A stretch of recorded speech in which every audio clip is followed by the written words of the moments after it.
All right, well, this is our last lecture of this series. We've had 7, and I am absolutely delighted to welcome Dr. Esterson to talk to us about Immanuel Kant. I'm going to go ahead and mute everyone. Feel free, if you have a question, to raise your hand. I'm going to spotlight Dr. Esterson. All right. So Dr. Rebecca Esterson is the Dean of the Center for Swedenborgian Studies, the Associate Professor of Sacred Texts and Traditions, and the Dorothea Harvey Professor of Swedenborgian Studies. She serves the core doctoral faculty of the Graduate Theological Union, where she is the chair of the Department of Sacred Texts and their Interpretation.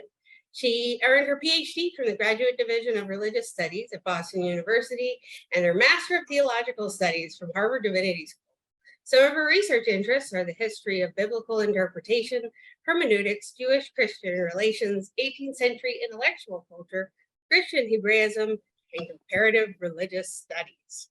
And she is my very dear friend and professor, and I would invite you all to listen up, because this is going to be absolutely fascinating. We do have slides, so feel free to keep your screen open. And if anyone has any questions, you can raise your hand or put it in the chat, and let's take it away. We have 90 minutes, and I'm going to hand it over to Dr. Esterson. Thank you so much. Thank you, Eleanor. Thank you. Thank you. Can you all hear me okay? Thumbs up, nod. Okay, wonderful. It's wonderful to see those of you who are on Zoom. I can't see those of you who are joining us via Facebook Live, but welcome. And it's wonderful to be here with you on a Friday. It's afternoon. It's afternoon for me, maybe evening for some of you. But we'll have some time together today. Sorry for the helicopter sounds.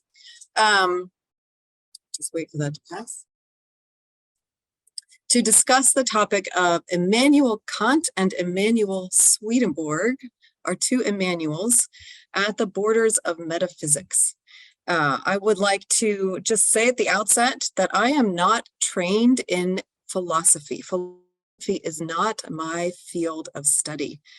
Immanuel Kant is almost exclusively studied and written about by philosophers. I am trained in religious studies, which is a different kind of academic discourse.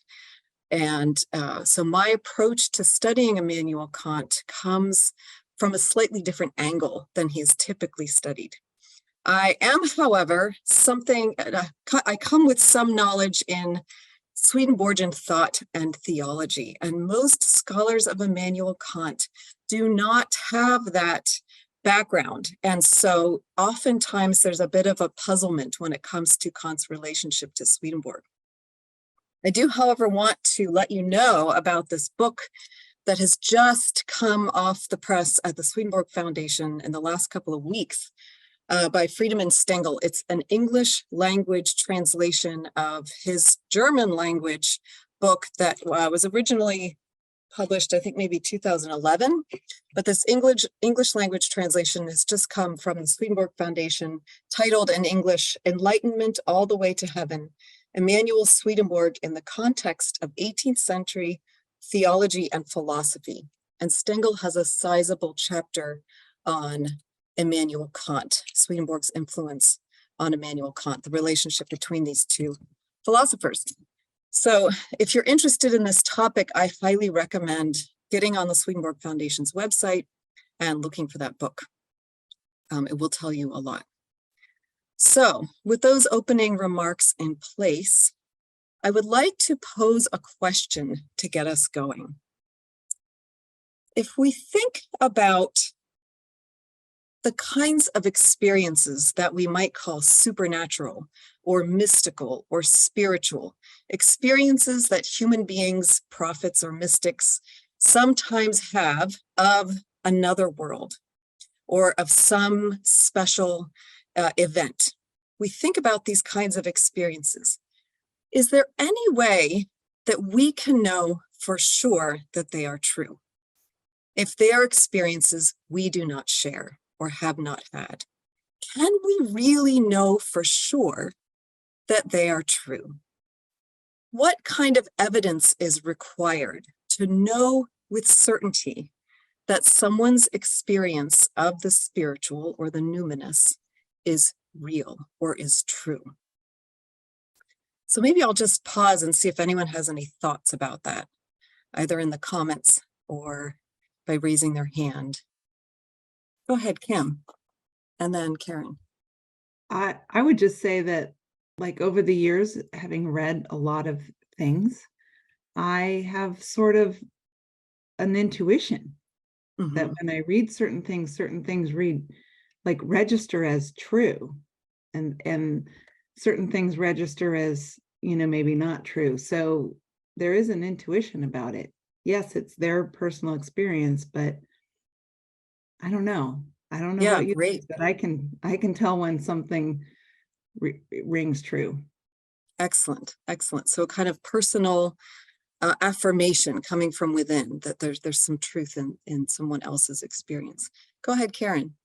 I think one of the things we look for is, does the experience change the person's life materially, which you can only tell in knowing them over time. But when somebody tells you about something that really affected them, that was supernatural, and you see them change their life in a way that you would say was more moral or better, I think that gives you some confidence or faith that what they were telling you was true. Excellent. Immanuel Kant would love both of these answers because he was very much concerned with the intuition and with the moral quality of one's life. These are two fields of inquiry that he would be interested in. This question, and here's a follow-up one. Does it belong in the field of philosophy? Extra sensory experiences or extra mystical experiences. Does a discourse about this, or the question of whether or not they could be true with certainty, belong within the field of philosophy? Or is it something else? Does it belong somewhere else in theology, phenomenology, which is really a subdiscipline of philosophy?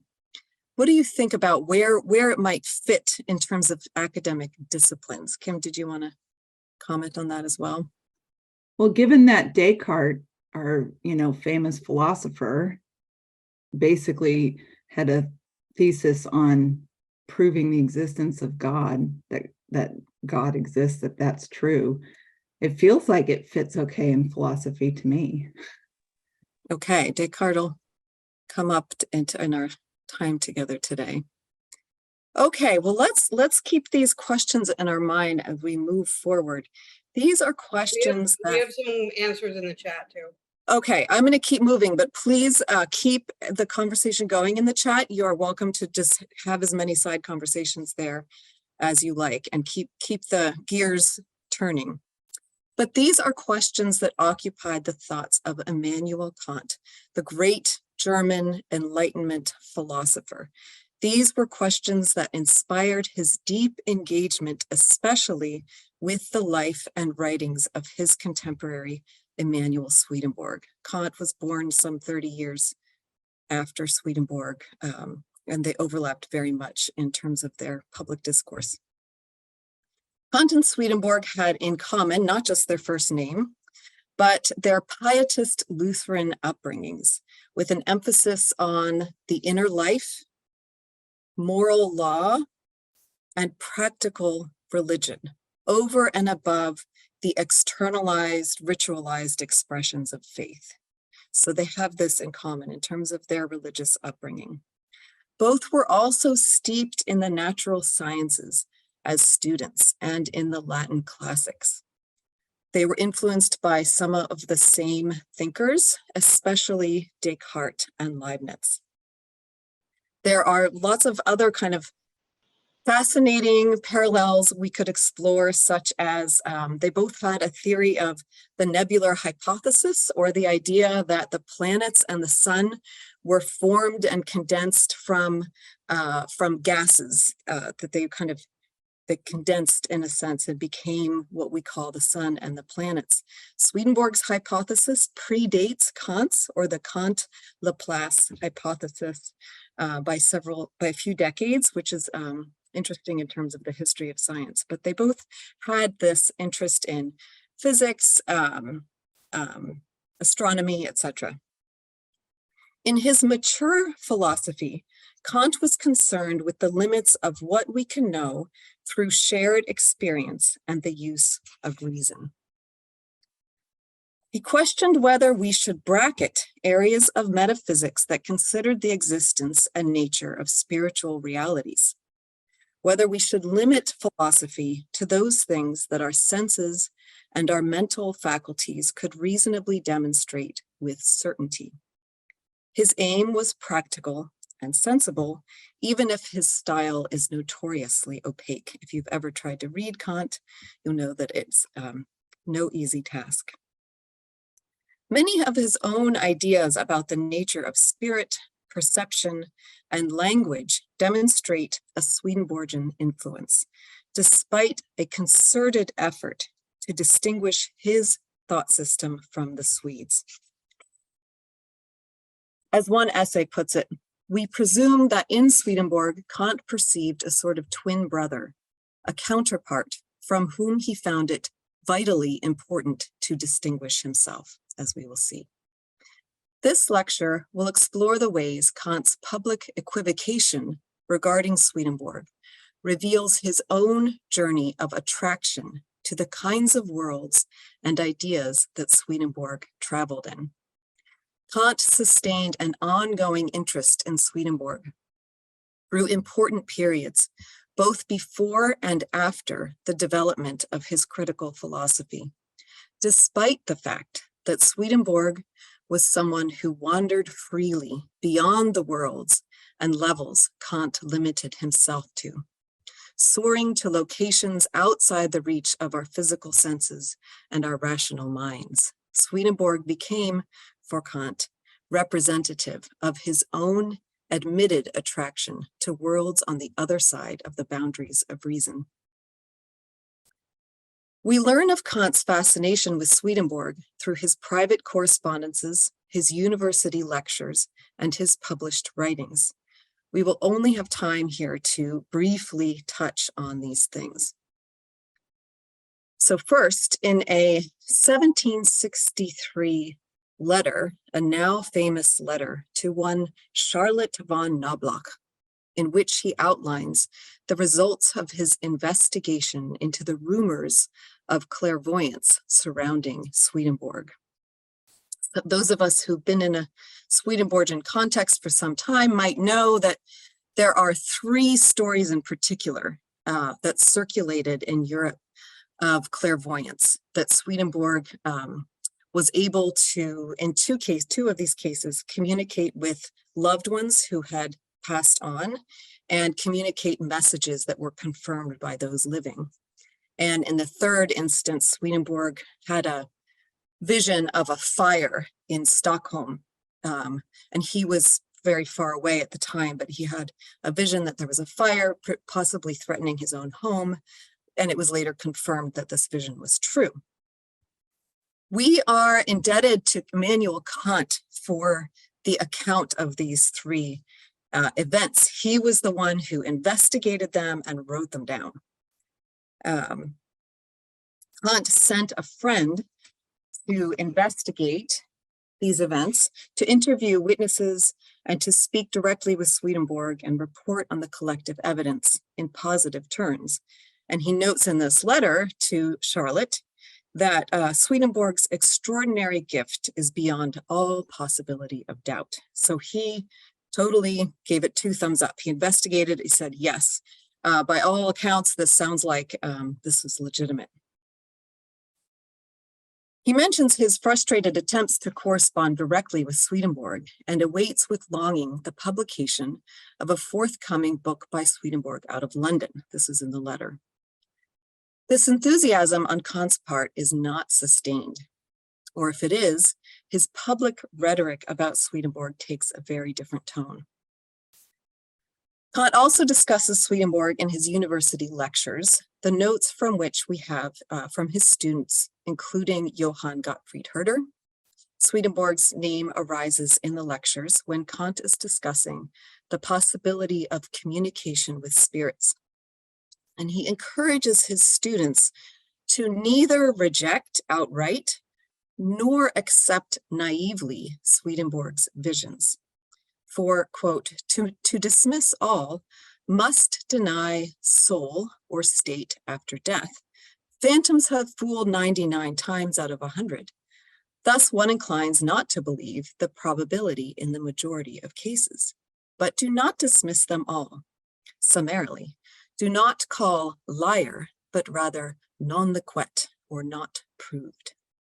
And elsewhere in Swedenborg, quote, his sensations indeed on the whole could be true, but are never certain in part. His lectures and letters, therefore, reveal a certain equivocation and curiosity, and center on communication with spirits, the connection between physical and spiritual realities, and the ability of symbols and language to mediate these connections. The fact that Kant went on to write an entire book on Swedenborg, however, challenges the perception that this was a fleeting or peripheral interest. How many here knew that Kant wrote a whole book about Immanuel Swedenborg? A lot of readers of Kant and Swedenborg, both of them, are not aware of this book. So it's worth spending some time unraveling it here. And that's what I'd like to do for the rest of our time. And I think I'll go ahead and put up my presentation. Oh, interesting. Okay. Kant's most famous and controversial engagement with Swedenborg comes in his short work, anonymously published, titled, in English, Dreams of a Spirit Seer. Interesting. Sorry, this is going backwards. Here it is. Dreams of a Spirit Seer, elucidated by Dreams of Metaphysics, published in 1766 anonymously. This work was the first introduction to Swedenborg for many European intellectuals, and in many cases, the last word on his relevance or irrelevance on the concerns of the day. If we limit ourselves strictly to the field of philosophy, the reception of Swedenborg's work more or less begins and ends with Kant's Dreams of a Spirit Seer. As Robert Kervin would come to call this, he would call it the long shadow of Kant's book, The Dreams of the Spirit Seer, such that even 300 years later, quote, the mere invocation of the name Immanuel Kant is sufficient to permit complete dismissal of the viewpoint, experience, and reasoning of Immanuel Swedenborg. Kant had the last word on Swedenborg in certain circles, for while his assessment was far from unequivocal, it was enough to discourage further investigation among his followers. Any analysis of Dreams of a Spirit Seer must grapple with its many inconsistencies, both in style and content. That readers from the time of its publication to today cannot seem to agree on whether the greater part of Kant's estimation of Swedenborg stems from admiration or ridicule. And here I'll just pause and show you some examples of this, that the early reviewers of this book couldn't figure out what he was trying to say.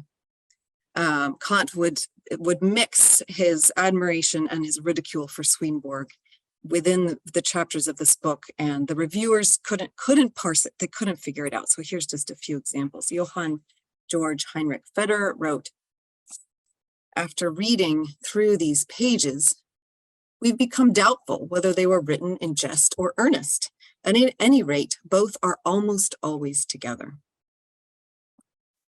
From Friedrich Christoph Ettinger, who wrote to Swedenborg. He was a fellow theologian and friend of Swedenborg, and he wrote in a letter to Swedenborg about this book: "The author lifts you on high with praises as much as he pushes you down with accusations, lest he be regarded as a fanatic."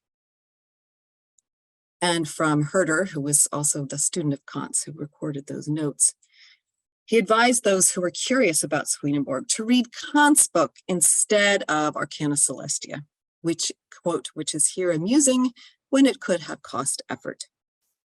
Moses Mendelssohn, the great German Jewish philosopher, writes in an early review, "The joking pensiveness with which this little work is written leaves the reader sometimes in doubt as to whether Herr Kant intends to make metaphysics laughable or spirit seeing credible."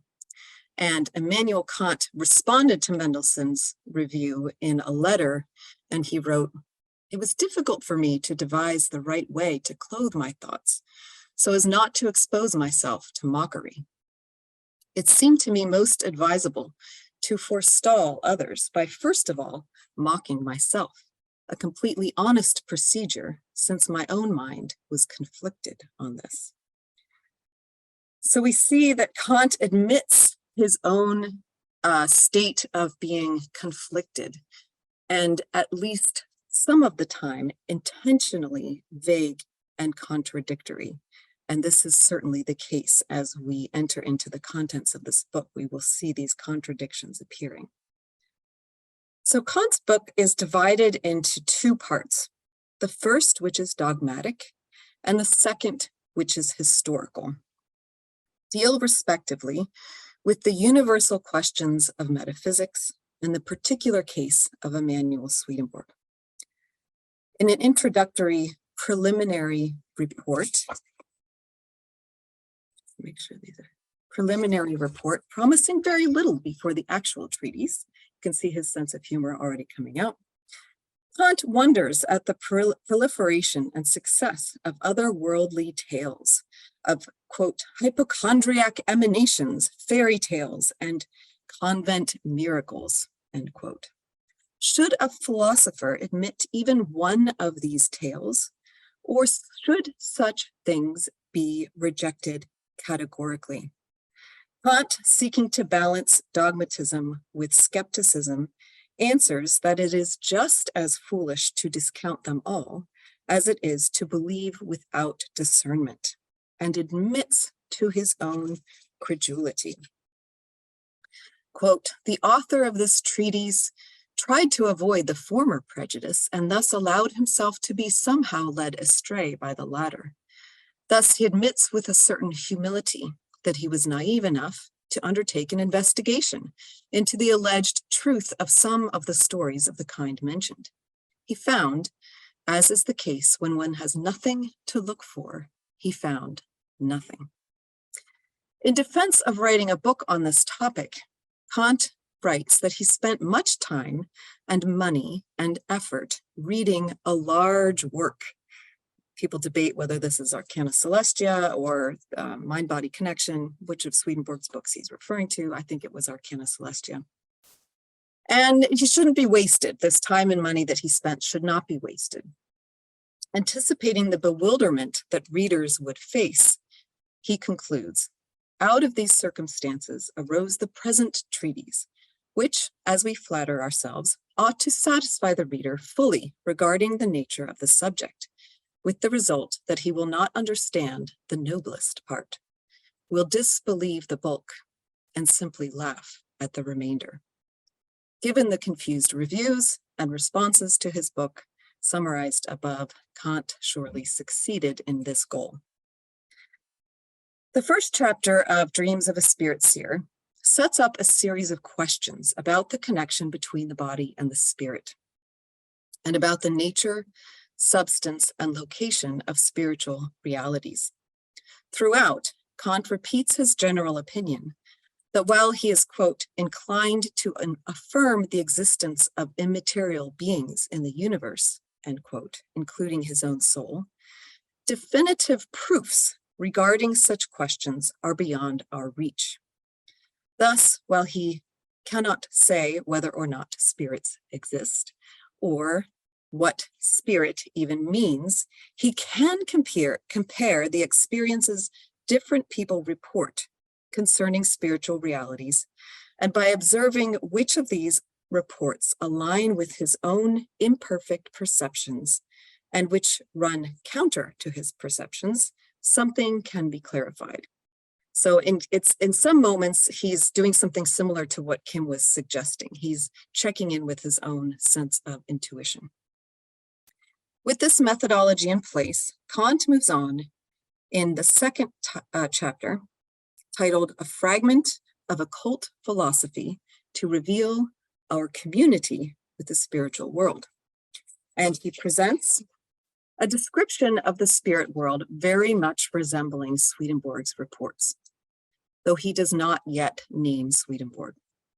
He considers a reality where the human soul simultaneously is linked to two worlds, the physical world and the spiritual world, and the human individual thereby stands in relationship to two communities. When a person dies, relationships of the natural world cease, but the individual continues their spiritual relationships, which are formed in accordance with the moral life developed while in the body. It is through community with spirits that a person is able to receive influx from the spiritual world, and on occasion to have insight into this process. Such a view aligns seamlessly with descriptions found in Arcana Celestia, where we read, for example, without communication by means of spirits with the world of spirits, and by means of angels with heaven, and thus through heaven with the Lord, man could not live at all.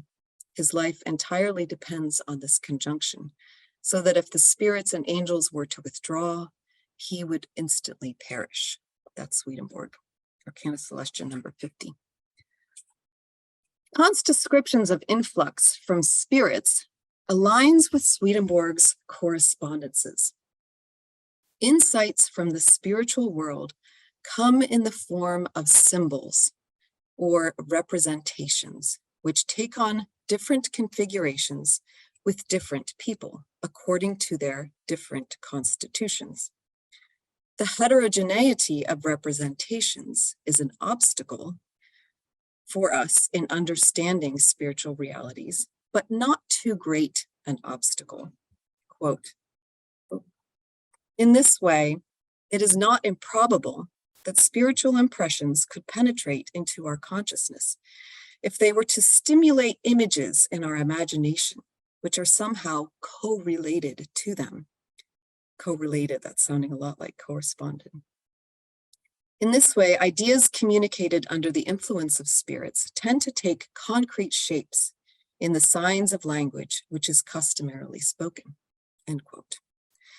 The symbolic nature of language is explained here as a kind of crystallization of ideas coming into the mind from the spiritual world. With this more or less positive summary of a dualistic and symbolic universe looking very much Swedenborgian in place, Kant's third chapter takes a radically different tone and reduces spirit seeing to the malfunctioning of the brain. So he suddenly takes on a different authorial voice. And some scholars have pointed to this rhetorical style as that of dialectic, found, for instance, in Rousseau, in which every chapter is going to take on a different kind of voice. The question is, which voice is Kant's voice? Never answered. But here he's going to take on an entirely different framework of explanation. The chapter is titled Anti-Kabbalah, a term that I wish we had time to dissect, but we don't, unfortunately. Anti-Kabbalah, a fragment of common philosophy dissolving the community with the spirit world. Drawing on Descartes, he points to the internal activity in the brain that occurs when one is engaged in fantasy or waking dream. In a person who is mad, There is confusion of nerve activity, and the objects of fantasy are perceived as objectively real. In this way, ghost stories and spirit seeing are explained as mental illness. The chapter ends by reflecting on one inconvenience brought about by these conclusions. Quote, "They render superfluous the deeply thought out conjectures in the previous chapter." So, in chapter 4, the two approaches so far laid out are weighed on a scale of understanding. The credulous voice of chapter 2 is balanced against the skeptical voice of chapter 3, and Kant admits he is a believer. Quote, "This is a defect which, truly speaking, I cannot remove, nor do I want to remove it ever. I do admit, therefore, that all the stories which I have ever heard about the apparition of departed souls or other spirit influences, and all the theories about the alleged nature of spiritual beings and their alleged relation to us humans weigh a great deal more on the tray of the scale marked hope, whilst in the other tray marked speculation, the arguments do not appear to weigh more than air." Very interesting. His bias in favor of the viewpoint of chapter 2 is destabilizing. He is not comfortable there. He cannot shake his attraction to such things, and he utilizes skepticism as to safeguard against imprudent naivete. These two viewpoints, when combined, create a parallax effect. Speculation balanced with hope is the only way of preventing optical illusion. Quote, "Nothing is more sacred to me, nothing more important right now than to find the path to truth in a calm, open-minded attitude, regardless of whether it will or will not confirm or rebut my previous judgments, regardless of whether it will leave me decided or undecided." We sense here the urgency with which he tests credulity with criticism. Kant's description of the scale of understanding is autobiographical, and he understands it to be so. This is what's going on inside of him. "Readers should make up their own minds," he writes, which brings him to the question of ultimate concern. What can we know scientifically? If belief is personal, epistemology is communal. And here the limits are more clearly delineated. Philosophy simply cannot answer questions about the nature of spirit, nor should it attempt to. He ends part 1 of the book by washing his hands of spirit seers. Quote, "And now I lay aside the whole subject of spirits as remote parts of metaphysics. I treat it as finished and done with. In the future, I shall display no further interest in it," he writes.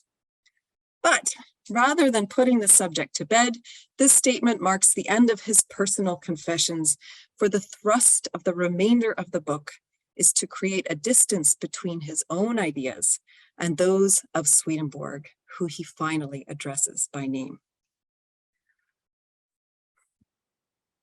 Kant begins part 2 with the 3 famous stories surrounding Swedenborg's clairvoyance that he had written about in his earlier letter. And he presents them with an attitude of indifference, unlike the tone of his letter to Charlotte von Knobloch, which treated this same subject. Why should a philosopher report on stories about Swedenborg, the arch spirit seer of all spirit seers? Kant's answer builds a comparison to metaphysicians who weave fairy tales of a similar sort. Philosophy should neither accept nor reject, should either accept or reject both together. Is Kant suggesting here metaphysics has no place in philosophy, or that spirit seeing does have a place? His answer in favor of rejecting them both unfolds in the last chapters, though not without further contradictions. Here, Kant famously introduces Arcana Celestia as 8 quarto volumes of sheer nonsense, a line that Mendelssohn would repeat in his review. Kant dismisses the allegorical content of Swedenborg's biblical commentary outright. His interest lies elsewhere in the memorable relations, in the descriptions of the interaction between physical and spiritual things. Yet these two areas, exegesis and metaphysics, have more in common than Kant here admits. And this becomes apparent as he considers Swedenborg's case more explicitly. Chapter 2 of the second part pleads with the reader not to draw comparisons between himself and Swedenborg. I state as bluntly as possible, when it comes to such comparisons and insinuations, I have no sense of humor. I can't read this quote without moving. There we go. And I declare herewith emphatically, either there is a great deal more wisdom and truth in Swedenborg's writings than we may have thought at first glance, or the fact that his ideas agree with my own system is a mere coincidence, just as is the case with some poets who, when they race in frenzy, as they themselves profess, utter prophecies which now and again come true. Again, his language is convoluted here as he is trying to make the case that readers shouldn't confuse him for Swedenborg. Curiously, this petition is followed by a lengthy description of some of Swedenborg's key ideas that do appear most similar to Kant's in convincing and reasonable terms. For instance, Swedenborg claims that each individual has two memories, an internal one and an external one. Likewise, each has two kinds of senses, outer senses and internal senses. Time and space are perceived differently by the inner senses. Proximity, in this sense, is determined by likeness rather than physical location. Swedenborgians in the room will be very familiar with this idea that in the spiritual world, you are close to those who are like-minded, and you will have distance from those who differ from you internally. Kant was very drawn to this idea. Material beings exist by the power of the world of spirits. It is the totality of all spirits, or the community of spiritual beings that a person belongs to interiorly, that gives a person life. Furthermore, the parts of the body are mutually related according to physical laws, but body parts also receive animating powers from the soul. This inner meaning is not known to man, but is also true for everything in the visible world. Each thing has two meanings, a minor material meaning and an inner meaning, the former being a mere symbol of the latter. And here Kant makes explicit the connection between these metaphysical ideas and their exegetical implications. The symbolic manner of communication between the spiritual and natural worlds, the accommodation of angels to images familiar to their earthly counterparts via symbols, is the same mechanism used in biblical language. He writes, quote, "This is the reason why Swedenborg tried to give a new interpretation of the Bible. Their inner meaning, namely all the symbolic references in the scriptures of the world of spirits, he claims, alone contains the essence of all values, whilst the remainder is a mere shell. The discernment of the essence of values within the shell is precisely the language that Kant uses elsewhere in advocating for principles of his own biblical interpretation, something we don't have time to go into, but Kant has a moral sense interpretation of scripture that looks a lot like Swedenborg's spiritual sense in very specific ways, even though he is critical of Swedenborg's allegories of his allegorical reading of scripture. So again, you see kind of an anxiety of influence. And here's the thing. To me, here's the most interesting part of all of this. If Kant wanted to write a book ridiculing or mocking Swedenborg, we would see him referencing Swedenborg's talk about people from other planets that he was able to meet with and talk to people in the other world, like Martin Luther. We would hear him bringing out some of the more interesting, colorful, maybe questionable aspects. He's not doing that. Instead, he is summarizing the more sublime elements of Swedenborg's spiritual world, elements that Kant finds to be intuitively truthful. So in more than one chapter, Kant is summarizing aspects of Swedenborg's experiences of the spiritual world that he finds to be truthful. So what do we do with that? Very interesting.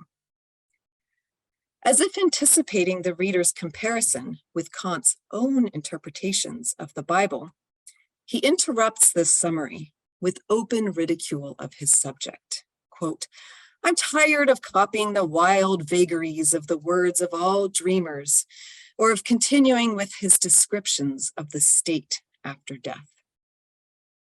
Kant worries that by giving Swedenborg so much attention, readers, especially, he writes, pregnant women, or more poetically, those pregnant with idealism, will be misled. If Kant's Dreams of a Spirit Seer expresses an internal struggle regarding his own credulity or the misunderstanding of his readers, this anxiety is redirected at metaphysicians or, quote, those brainless sophists who needlessly add to the bulk of our quarterly journals. These dreamers of reason are not unlike the mystics or dreamers of sense in their lack of grounding or lack of critical reason. By the end of the book, Kant has replaced a speculative metaphysics, quote, with whom my destiny made me fall in love hopelessly, with a critical metaphysics. The first, which answers questions concerning the hidden nature of things, sets its sights too high and tends to disappoint, he writes. The second, which determines which problems can be resolved with human reason and which cannot, quote, becomes a true science, tracing the limits of human understanding. So he is here redefining what he's calling metaphysics. This is what he's famous for, among other things. But Kant is redefining metaphysics. No longer are we talking about proofs for the existence of God, proofs for the existence of the soul, life after death. What is the spiritual world like? Saying that's not metaphysics anymore. Metaphysics instead is the science of determining what's inside and outside the boundaries. What can we talk about? What can't we talk about in philosophy? That's what metaphysics is. So he's redefining it. Lots we could say about that. So he therefore set the course for a true philosophy aimed at determining these limits, a project that would motivate his subsequent work, and most importantly, his three critiques: the critique of pure reason, the critique of practical reason, and the critique of judgment, all published between 1781 and 1790. And so it would appear that this has been the goal all along, to exclude from philosophy all activity that cannot be explained by physical laws or corroborated through mutual experience. Quote, human reason was not meant to try and part the highest clouds in heaven or lift from our eyes the curtains in order to reveal to us the secrets of other worlds, end quote. With that, Swedenborg's Secrets of Heaven is decisively bracketed and removed from philosophical discourse, or so it would seem. In actuality, Swedenborg's removal from Kant's thought and public discourse was not so absolute, his borderlines not so impervious. Kant's 1770 inaugural dissertation on the form and principles of the sensible and intelligible worlds appears to backtrack on critical theories worked out in dreams of a spirit seer by asserting the ability of reason to access knowledge of the spiritual world. We also find positive engagements with Swedenborg in his lectures on metaphysics in the 1770s, where we read, for example, "The thought of Swedenborg is quite sublime." Particular affinities with Swedenborgian thought in these lectures include the subjectivity of space and time in the spiritual world, that a person's spirit is in community with other spirits now, even as the person is alive in their physical body, and that the makeup of this community is determined by the moral quality of a person's actions in the world. He concludes that however intuitively truthful such matters may be, Providence has nevertheless closed the door on our soul's future life, and the chief matter before us is how to live righteously in the present.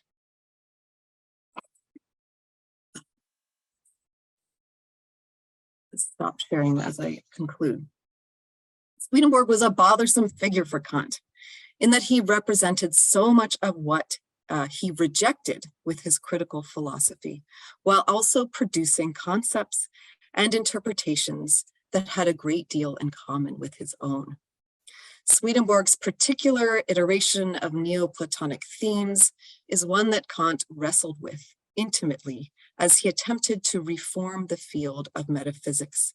And subsequent to his deep engagement, Kant expended no small amount of energy distinguishing his views from those of the Swedish mystic. Kant was both repulsed and attracted to Swedenborgian notions, and ultimately used them to redraw the borders of metaphysics and religion all at once. In his new formulation of metaphysics, the philosopher no longer orbits the spiritual sun, but the natural one. His is the Copernican revolution for philosophy, as Wouter Hanegraaff puts it. His public rejection of Swedenborg marked a larger moment in the history of science, that Swedenborg himself would be used as a tool in finally separating religion from science, metaphysics from physics, is tragic, given his own efforts to keep them intertwined. So that's all I have. And I think I'll just open up for questions, comments, take a quick look at what's being said in the chat here. That was wonderful. Thank you so much. That was a really different take on this whole conversation than kind of what I've heard before. And it's I'm wondering now, like, where, especially like during the 19th century, where this conversation went, and were there people like challenging Kant's kind of division in the next century, especially in like spiritist movements and theosophical movements? Yeah, so I used a little bit of William Blake there in my images, which I like to do because Blake is making the opposite point of Kant.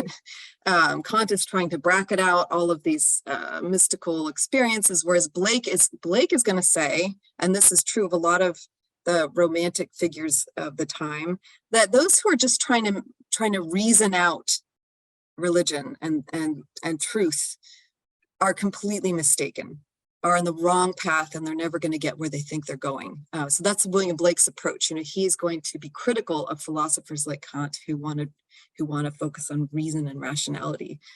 So certainly there's a counter movement afoot with the poets and mystics and artists around this time. Of course, then Blake ends up having problems with Swedenborg for other reasons. Totally other reasons. Right. Yeah. Blake's the next chapter of my book. Yeah. I think Carl, did you just unmute yourself? Did you have a question?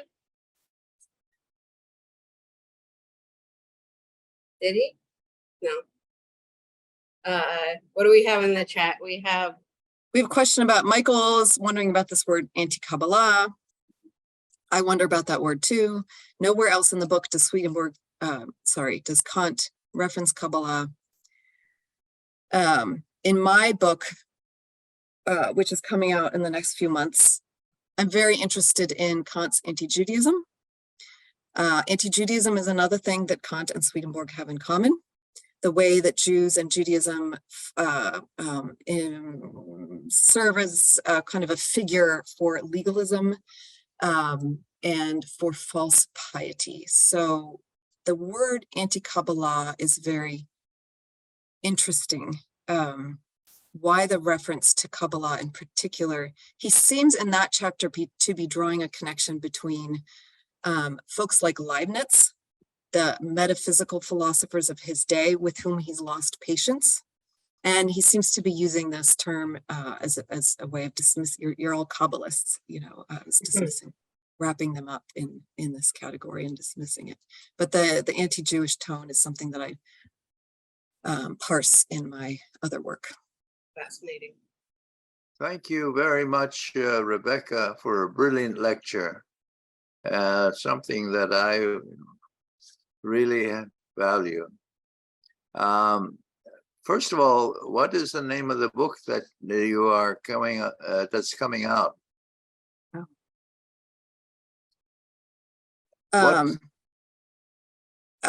Jewish Allegory in 18th Century Christian Imagination is the book. So it's about Jewish-Christian relations in the 18th century and biblical interpretation. Thank you. Yeah, so it'll be coming out in the fall. Okay. So I have one question that you mentioned, the poetic nature of some of Kant's references to Swedenborg. And I'm wondering that Swedenborg was truly a visionary. And aren't poets also visionaries? And has a lot of misunderstanding gone on about Swedenborg because of the sort of the metaphors of visionaries in expressing really deep thoughts. Mm. Are you asking about how poetic Swedenborg's descriptions Yes. are, or how metaphorical they are? I mean, I think that's a question of interpretation. Certainly there were readers in this same time period who got frustrated with, or maybe a little later, the poets who got frustrated with Swedenborg for taking his own visions too literally, for not understanding the poetic genius of his own visions. So we could certainly argue that. I think there are those who would want to make that argument. Can explain a whole lot of things. Yeah. At least for me. Thank you. Yeah. Emerson had that complaint. There were others too. William I Blake. definitely buy into that, especially with something like Earth in the Universe, like we or De Coloribus. We really like arguing whether or not it's factually true and kind of miss the fact that it's beautiful. Mm. It's incredible. And yeah, and I think a lot of Swedenborg's works kind of fit into that, where if you just read it to appreciate the beauty and the storytelling and the kind of delight in the fairy tale aspect of it, instead of using that as a reason to dismiss it, it becomes so much more enjoyable and so much more delightful. I think this is where this was such an interesting period in time, because during the European Enlightenment, there's this pulling apart of these disciplines. So philosophy goes over here, theology fits over here, poetry down here, mysticism over here, and there's this bracketing, and somebody's, imagining somebody taking a big Sharpie and drawing these lines about what goes where. And the criticism across the boundaries there of what is poetic, what's metaphorical, what's symbolic, what even is symbolism. These were the kinds of things that people were fascinated with at that time. Yeah. What's allowed to go where? Go ahead, Kim. I don't want to change the subject, but I am stuck on chapter 3 of Kant's book. How did he reconcile? He essentially basically calls Swedenborg mentally ill. But then how does he reconcile that Swedenborg was still, a member of parliament and active in, intellectual areas, just as sharp, like how could he say he's mentally ill and have no other signs of any mental incapacity other than he's seeing these spirits? Like it seems to me like very dismissive. Like, here's a philosopher who's supposed to be using reason, and he just basically chalks up, seeing spirits as a malfunction of the brain without exploring the fact that Swedenborg was still, fully intellectually capable in every other area of his life. Was there ever any discussion about that at the time when Kant wrote this? For sure. Yes, Swedenborg's mental stability was absolutely point of conversation.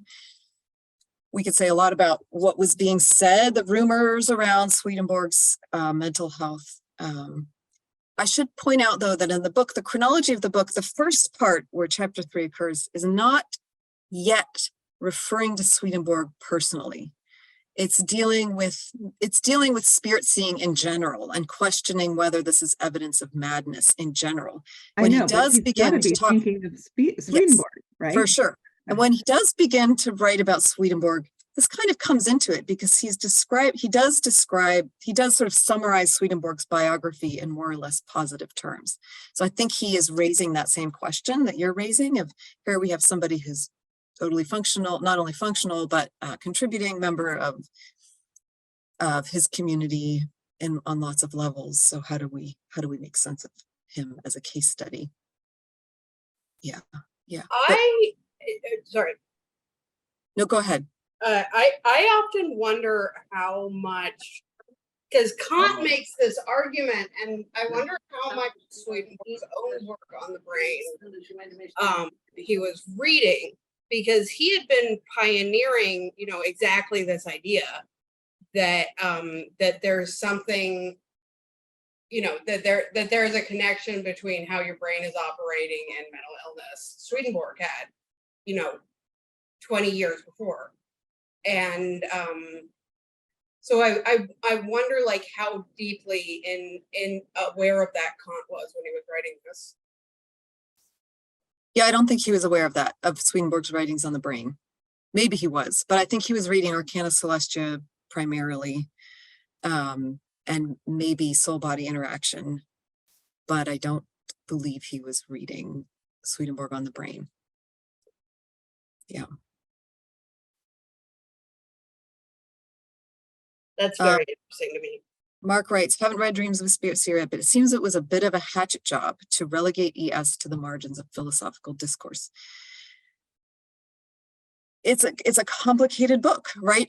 Again, yes, it's totally a hatchet job. And you have these chapters interspersed in which he is summarizing the content of Swedenborg's writings in very positive terms and in terms that align seamlessly with beliefs he himself held. So you find in the scholarship, Stengel and others who study this have kind of divided scholars of Kant into two camps. Those who think he was actually heavily influenced by Swedenborg all along. There was never a break. And those who see him as maybe an early admirer of Swedenborg, but who eventually completely disregards him. And there's they can divide scholars into two camps. But it seems that those who have some background knowledge of Swedenborg already as they go into studying this aspect of Kant, seem to fall into the camp that says there's a heavy influence, a heavy positive influence here throughout his life.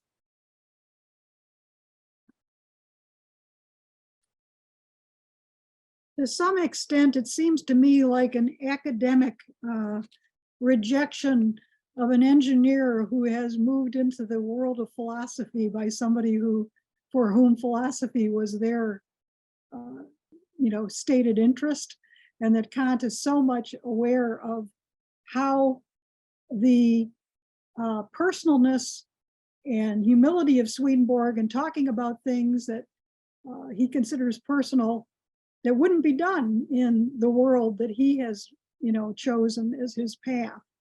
So, I think he's having trouble putting those things together. And yet a Blake, an artist, an engineer, people who are out in the world doing things, they're not in the world of their minds. They have a different kind of an experience curve with the good Lord and the way things play out versus how they might have played out. And I think in some ways just more down to earth, honest, and this might not have really fit for Kant in trying to get a job as a professor in philosophy and conforming with the proofs and being able to argue your point of view. I think in some ways he might not have known what to make of it. For sure. And if there's one thing we can say about the tone of Dreams of a Spirit Seer, it's that it is defensive. He's on the defense. There's a sense that he has gained something of a reputation by being now known as somebody interested in Immanuel Swedenborg. And this book takes on this very defensive tone of like, maybe he's crazy, or, whatever you do, don't confuse us. Yeah, the tragedy, of course, is that Swedenborg's, if we think about who Swedenborg was imagining as his own audience for his books, they were people like Kant. He wanted to reach the philosophers, the thinkers, the scholars of his day, which is why he wrote the way he wrote. Yet, who was it that most embraced him? It was the poets. It was the it was the religious followers. It was the folks outside of the field of rational philosophy.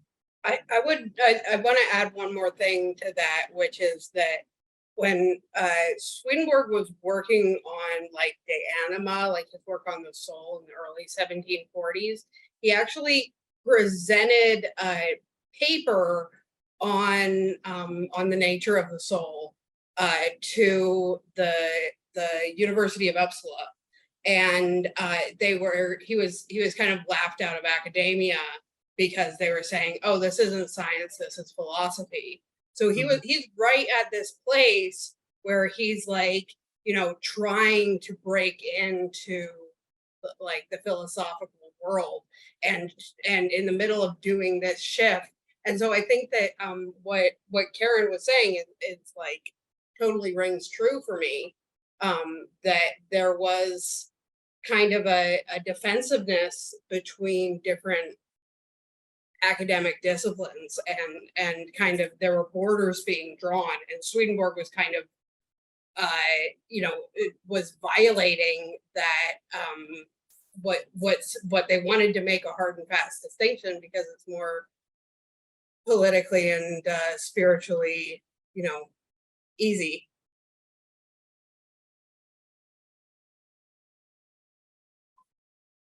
He did have some success with German philosophers, despite Kant.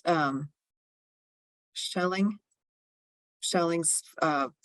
another German philosopher who's positively engaging Swedenborg, especially around ideas about life after death. Not my field, but Kant. We could say Kant has the last word, but there are folks who in philosophy who continue to read Swedenborg, but they're not the majority voice. Well, it's a problem of being a little bit ahead of your time. you know, it takes Yeah, time. yeah. If we think about what did the European Enlightenment do to Western thought, I think it wasn't just in the area of philosophy that kind of speculative metaphysics was kicked out. I think also in theology, if you think about today in our seminary spaces, ideas about life after death, ideas about the spiritual world are kind of bracketed in a similar way. It's like, maybe, but we can't know. And it's more important that we act in a kind of more with moral considerations for the here and now. So I think there are implications for this move that Kant was either responsible for or a big part of, that we see playing out in spaces of Western spaces of learning in the Western world. It's not the case for the non-Western or non-Christian spaces of learning. That's maybe another topic, but Yeah, well, who's the originator of the idea that therein lies madness? Don't go there. That is kind of the underpinning of that too. And I wonder, where does that idea come from? Is it observation of people that are schizophrenic? But you're right, there is a bias against it in the West. Yeah. Carl, did you have a question or comment?